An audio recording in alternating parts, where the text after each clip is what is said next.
folks, what's up everyone? It's time for another episode, and this time I'm shooting for episode 7, and I happen to be in Ipoh in Canning Gardens. Now, it's been interesting the last couple of weeks bringing guests from all across Klang Valley, and I happen to be headed up north this week to Penang, and I managed to unearth a very interesting guest. Now the thing is here, he doesn't know that he's going to be on the show.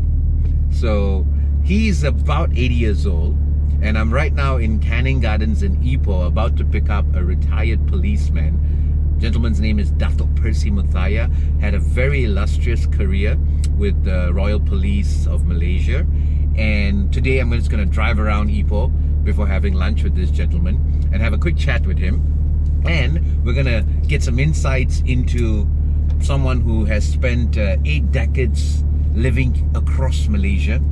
And we're about to rock up in front of his house now, and this is going to be fun because I'm going to put him in the hot seat and he's not going to know, but let's find out. So I'm calling him right now, and we're going to pick him up in a minute, and this is going to be fun. Hello sir, I think I'm outside your house. Number 1, right?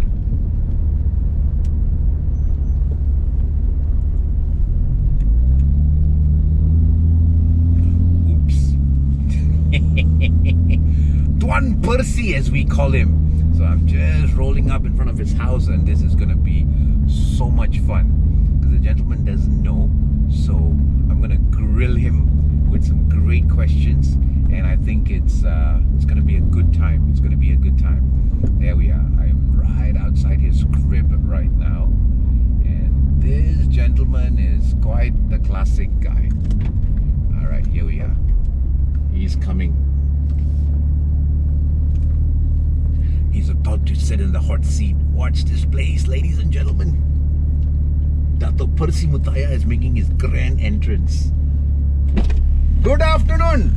Is this your same car? Yes, sir. And you repainted it? Well, it's called a sticker wrap, sir. How are you doing? Tuan Percy Muttiah. I say. Safety belt, please. I think you. Every time I see you, you look different. Showbiz, uncle. Showbiz.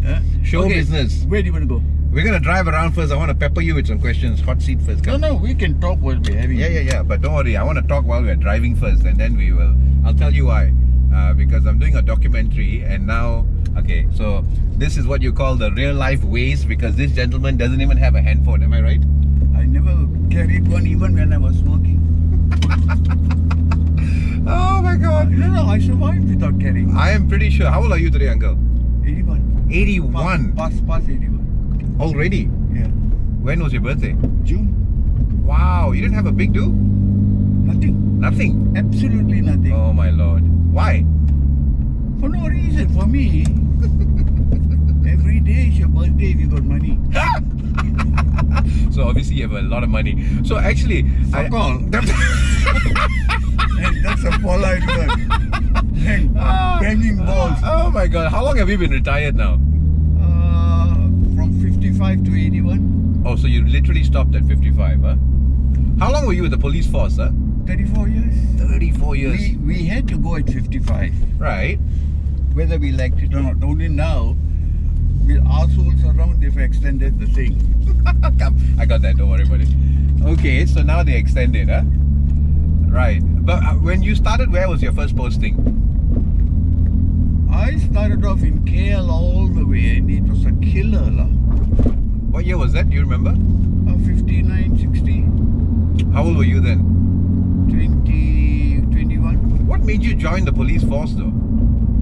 Fuck all, man. I couldn't be bothered with any bloody job. I was supposed to go to the university. I got a scholarship. Which university? Singapore. Okay. And then I turned it down because I looked at the paper one day and they were asking for people with who were graduates or HSE. Okay. To apply for this first job. Okay. Started off by the British. Right. So out of curiosity for fuck all to do, I just sent in my application. And I was the only Indian to be picked. Oh wow. 1 Chinese, 1 Indian and 6 Malays. Okay. Because it was an experimental thing that the British were bringing in. And the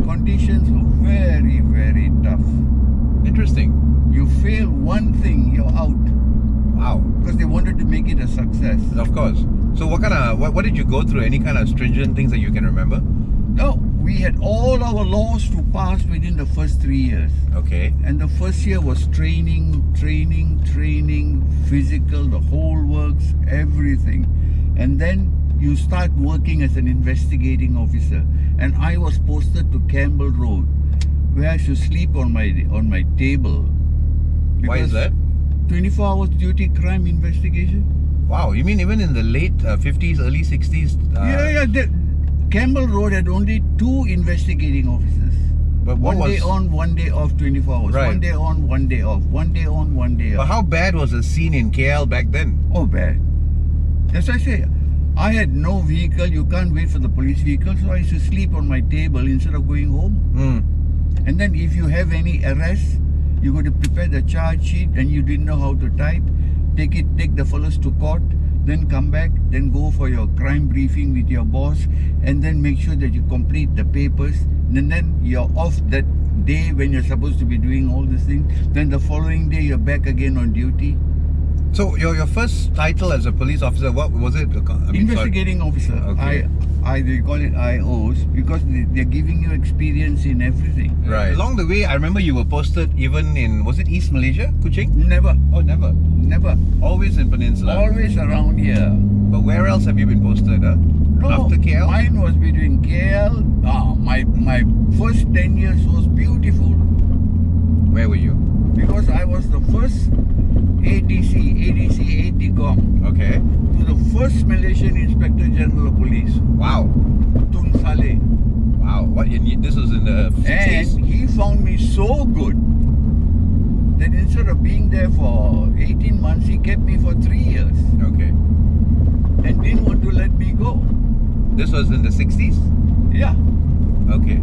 63 to 66. In Kuala Lumpur? In Kuala Lumpur, in police headquarters. Right. Then when he died, the fellows who didn't like him went down. Okay.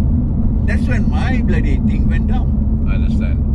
Because they have got their own internal squabbles. Sure. And with their internal squabbles, when the top fellows go, Yep. the bottom fellows get screwed. Of course. So the moment this happened where he died, although he had an extension of 2 years, and by which time, I tell you, Jonathan, I had gone up 3 bloody ranks, pop, under him. Wow.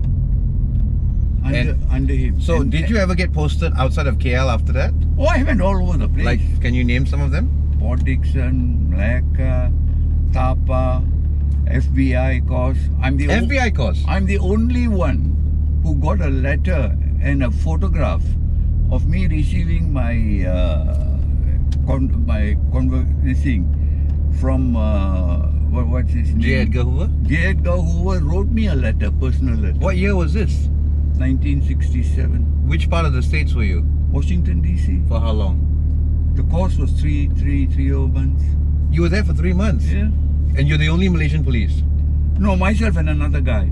Do you remember who the other gentleman was? Mayo Owen. Is he around still? Mayo Christopher Owen, who is the uncle of our friend's wife. Who's our friend? I have lots of friends, uncle. No. No, Devon's wife's uncle. Ovina? Yeah. Is he still alive? No, he passed away a long time ago. Wow. So why were you sent to Washington for FBI course? Because I was being groomed to be one of the top buggers in the fucking force. Wow. This was what year? 66? 67. In Washington DC. I got a book of. Do you still have that book? No, book in the sense that FBI, they have got the directory of all the graduates. Okay. And I got the book which shows where when I went there, photograph of the graduation of all the FBI guys. Wow. So then after that, where else were you posted? I mean, you came back? I was posted to Tapa. During May 13th, I was the OCPD in typing. Was there anything that happened here? Oh yeah, quite a lot of things happened. No, during that whole May 13th thing, which was mostly in Selangor. Yeah, no, everywhere. Really? Countrywide, there was, what is this, curfews? Okay. Typing also was under curfew. Okay. And we had to do whatever we had to do to ensure that the place was safe. Did you ever have skirmishes with the whole Communist Party? That is when I was in the police field force. What years were those? That is the time, the moment my top fella died, Okay. I was straight away pushed to the police field force. Okay. When I was the deputy chief of Malacca, I was the deputy CP of Malacca. Okay. And because Hanif, my squad mate, Tun Yep. Hanif has been there for 22 years. Yep. He and the previous fellow came in there to be the IGP and he was number 2. Right. I was straight away transferred out to the police field force. I underwent jungle training. Really? Where?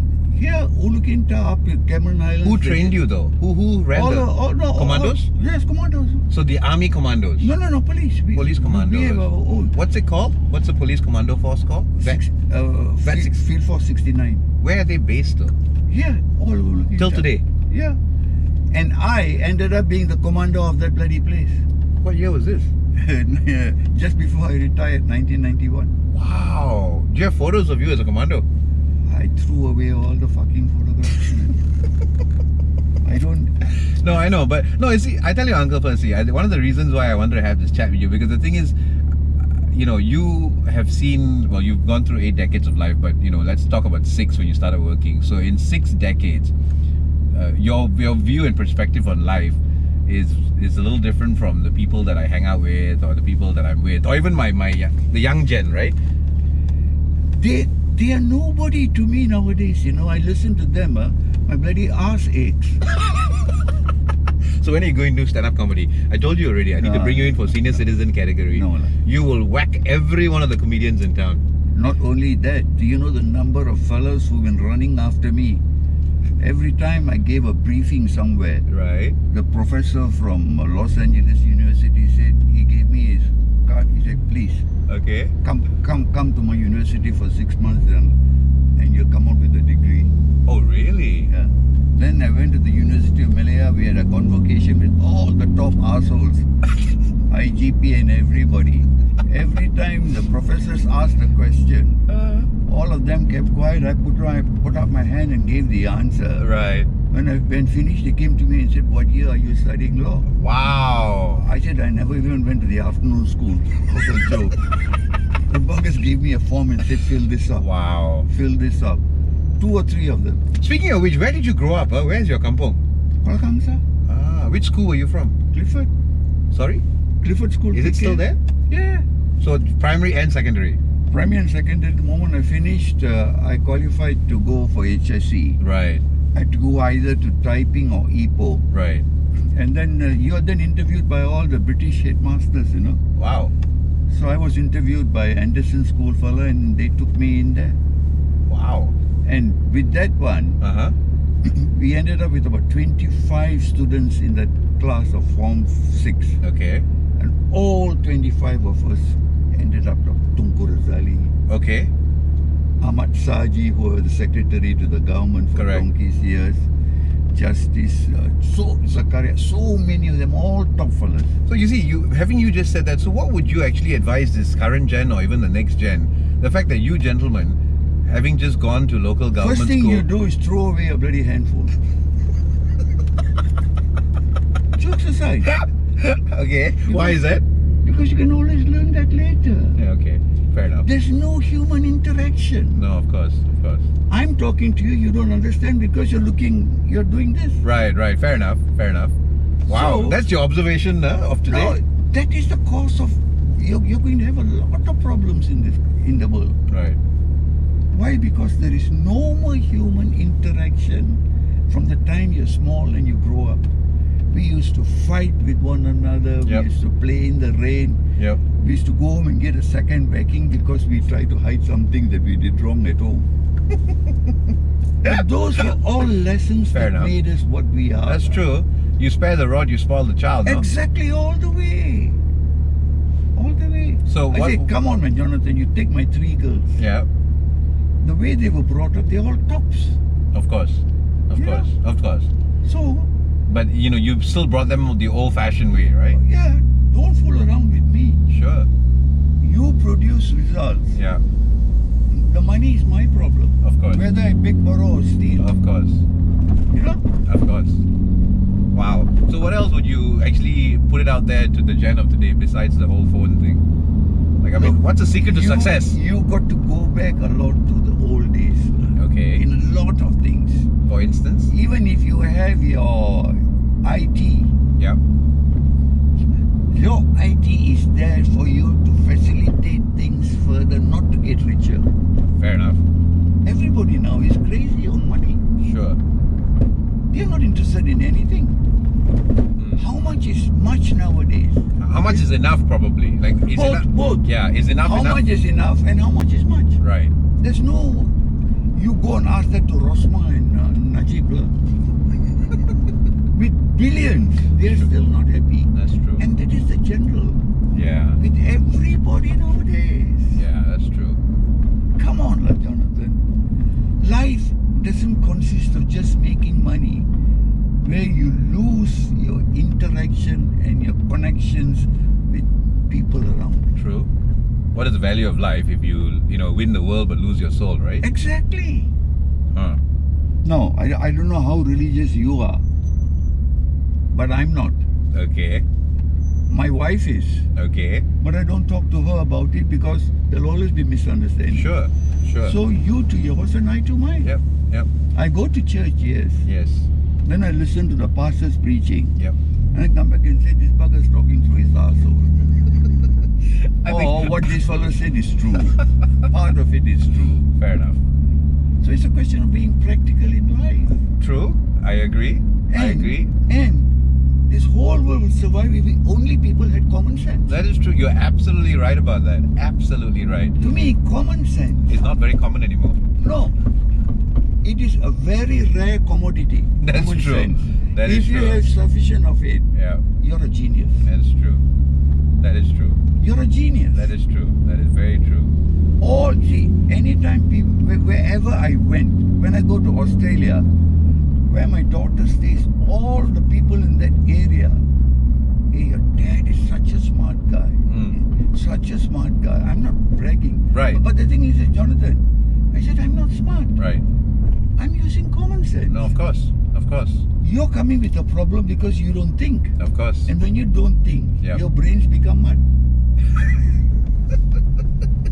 No, but that's true. When you do not use your actual brain power, Yeah. what's going to happen? This is what's going to happen. Exactly. Yeah. Wow. Huh? So what else would you actually advise the next gen? Because I think you've got pearls of wisdom which they don't hear from anyone anymore. Let No, alone. they don't accept what we say. Because they are all tied up in their own world. Right. From small, they've been brought up like that. Fair enough. Being So- spoon-fed? So that is how they look at things. Right. You know? Yeah. When old timers, look, I go anywhere, the old timers are all waiting for me. You know, I get whacked left, right and center by everybody looking for me. Right. Why? To pick my bloody brains. There you go. That's what I'm doing with you today because I said, you fuckers got the bloody brain, but you've turned it to mud. But you know what? You're absolutely right, uncle. I mean, it's like a lot of people they don't want to Jonathan, I am 100% practical in life. Sure. Give me any problem, Sure. I'll give you a solution. Solution. Yeah. What, why, when, where, what, how. Yep. Put all those questions to the problem. Yep. Alright? Then you will get what happened. What can I do to put it right? What happens if I did this? What happens Yep. if I do that? Totally. Then look at the easiest way to get out of it. Totally. It may not work the way you do, but it is the simplest way. You may get hurt, but you won't get killed. That is true. But not with these fellas. Yep. Yep. Fools rush in where angels fear to tread, man. There we go. Some classic colonial pepatha kata. But of course. How's your bahasa, by the way? Did I fool you in my phone call 2 days ago? No. Please. My look, my Bahasa is better than my English. Yeah, right. Do you still have any of your buddies from back in the day? All I did. Really? Very few like. The police force boys. Yeah. But I had some very good Malay officers. Of course. If they were good, they were excellent. Sure. So what is the secret to you just powering on at 81? I mean, in all honesty, how do you keep fit?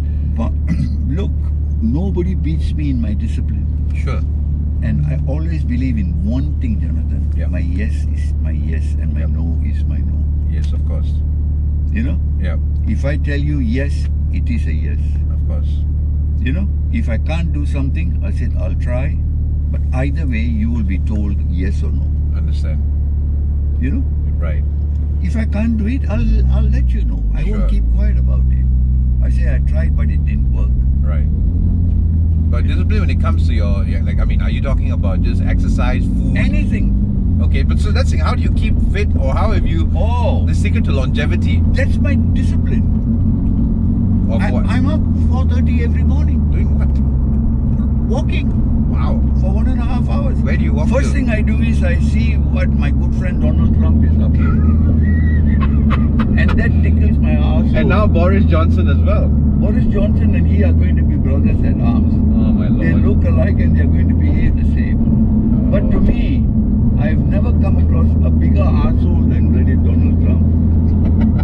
And you've seen a lot of presidents in your heyday. Yeah. You've gone through many. Oh yes, oh yes. You've watched world politics at play. You see, but it takes a bigger crowd of arseholes to pick an arsehole to lead them. True. And that's what the Republicans are.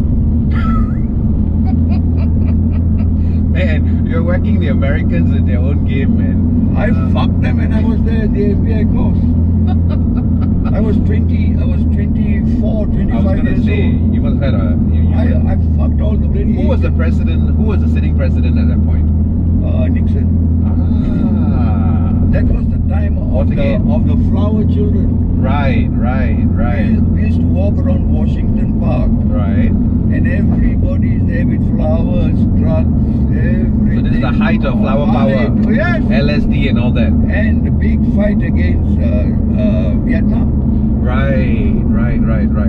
And they don't know where Malaysia is. Of course, they still So don't. they used to ask me, where's Malaysia? Right. I said, you don't know where it is? They said, don't know. I said, you know Vietnam is? Yep. Because they were fighting there. Obviously. So they said, yes.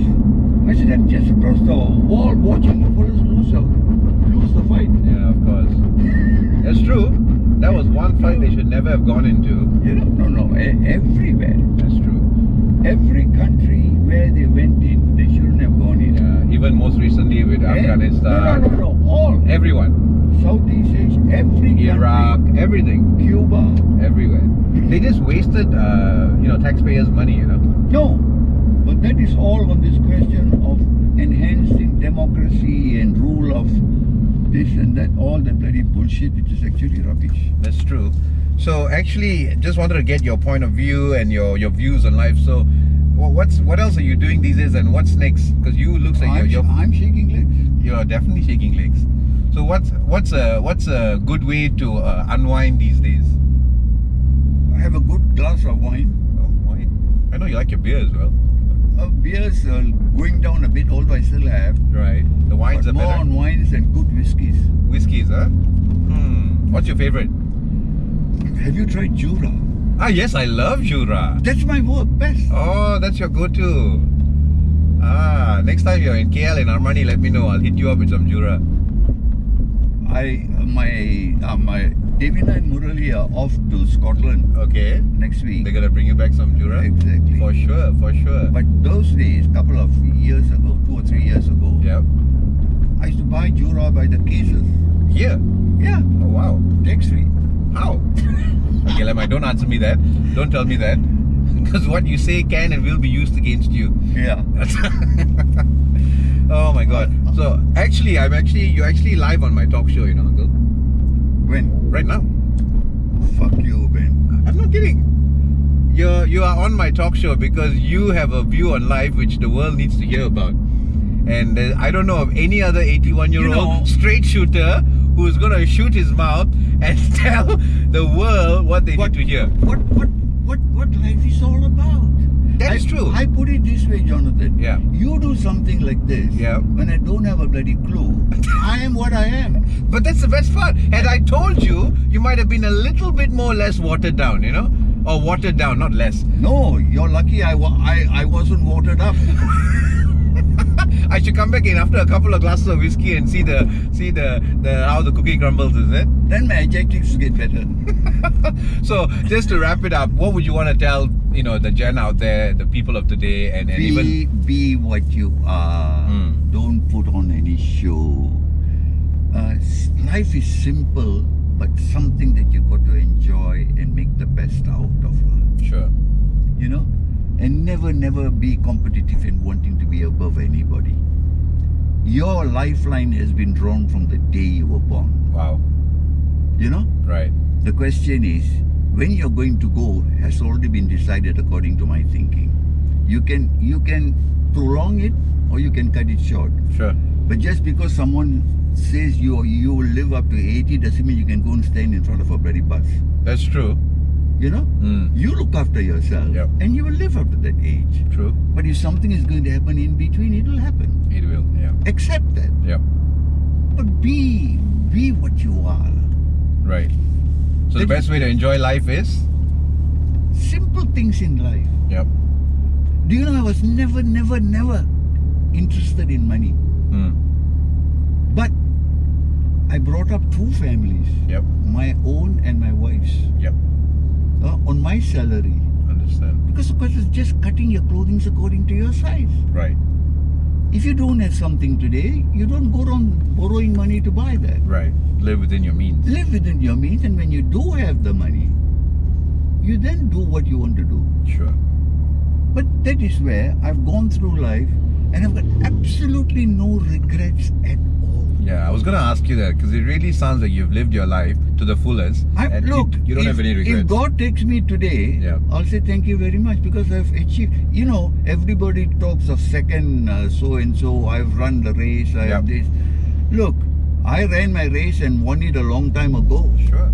So I don't need to live anymore. From now on, it's by the grace of God that I'm sort of, Of course. Being what I am. Yeah. So, and I'm happy. No, of course. So this is Dato Percy Muttiah, a man who worked for 34 years in the police force. Yeah. And certified, out of FBI. And as you can tell, he's been shooting his mouth without any filter and any censor. Without knowing that he was on. I had to get you there because if not, you would have been a little bit more well-behaved. And I wanted you in your raw element. This gentleman deserves to be on the Comedy Central Court of Senior Citizen category because he will kill it. I've been cheated. Well, your dear nephew would have pulled a stunt on you. So for those of you who don't know, this is actually my late father's first cousin, right? Cousin, right? Yeah. And so that makes him my uncle.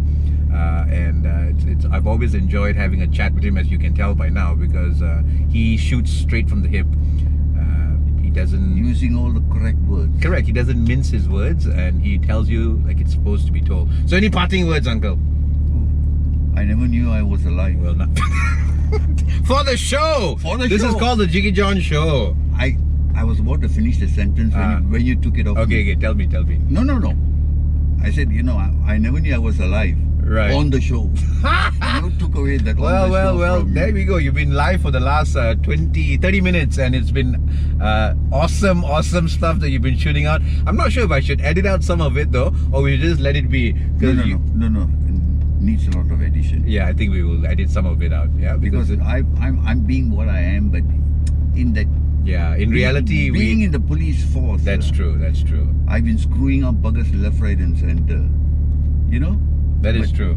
And you don't want that to be. No. The whole reason and purpose of this show is actually for me to empower people, motivate people, and inspire people. And I think your journey has been very, very. Because I don't know of many others right now. Probably the other Indian gentleman who's done very well is that Dato Amar Singh, right, who just retired. He worked under me before.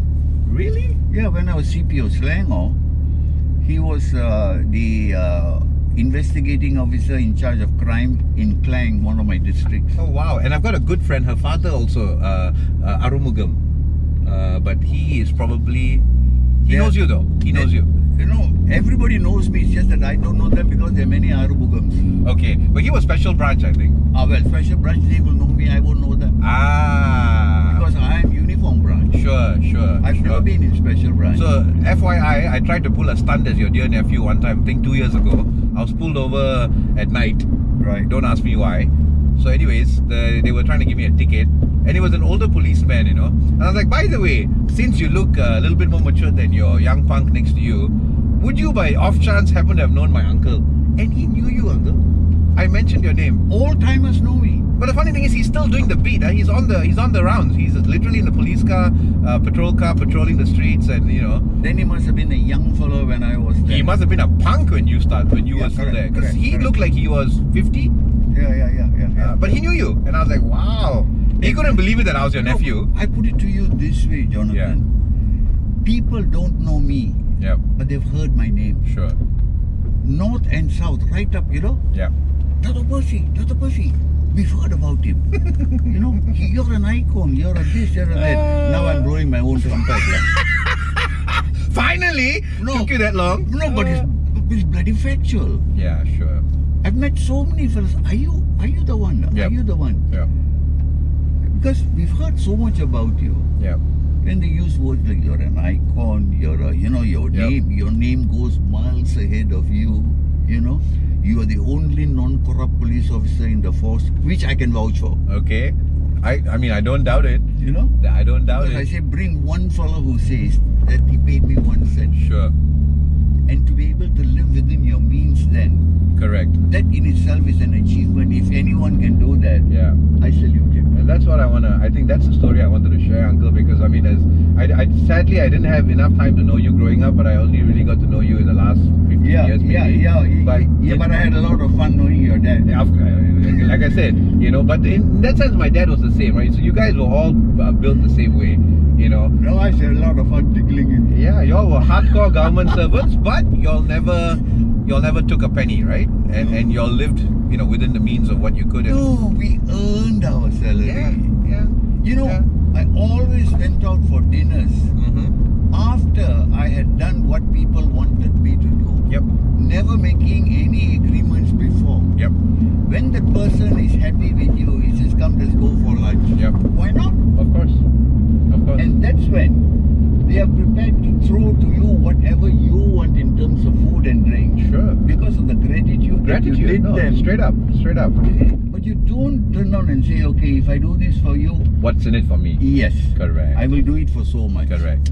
That's a no-no all the way. Yeah. So I think that's also a huge lesson here, especially in the Malaysian way of life. And I'm big on that as well, Tell uncle. me who nowadays is not corrupt. That is true.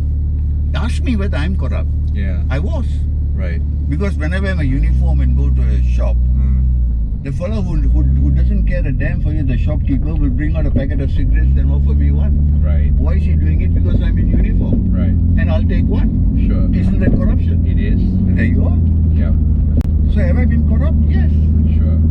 But whether I was corrupt in the true sense of what it should be, Yeah. my interpretation is different from others. No, totally. I totally get it. I mean, you in the same way people offer you a drink or a smoke or whatever it is. That's in a way it's a form of them respecting you in good old fashioned ways. It's their definition of like, listen, you're a man of the badge, and this is my way of respecting you. So here's a cigarette or here's a drink. Right. But it's not like, oh, here's a sack of $1 billion ringgit to go and get yourself a pink diamond. Yeah, correct. You know what I mean? Correct. Yeah. So, well, thanks, uncle. I mean, it was very insightful to get you on cam like that, because I can assure you there's not going to be another guest on my show who can outdo you. I would love to get... No, but actually you've only seen 5% of I know, because if not, I'll be editing everything out. If I were to let you loose with your cannons firing, there won't be a show. I would have to censor every 3rd minute. So any parting words before I kill the cam and we go have some good food? Now I've lost my appetite. Oh, no, you haven't. On the contrary, you've worked it up. Anything you want to tell the Malaysians and the world out there? No, be yourself. Yep. Be honest. Yep.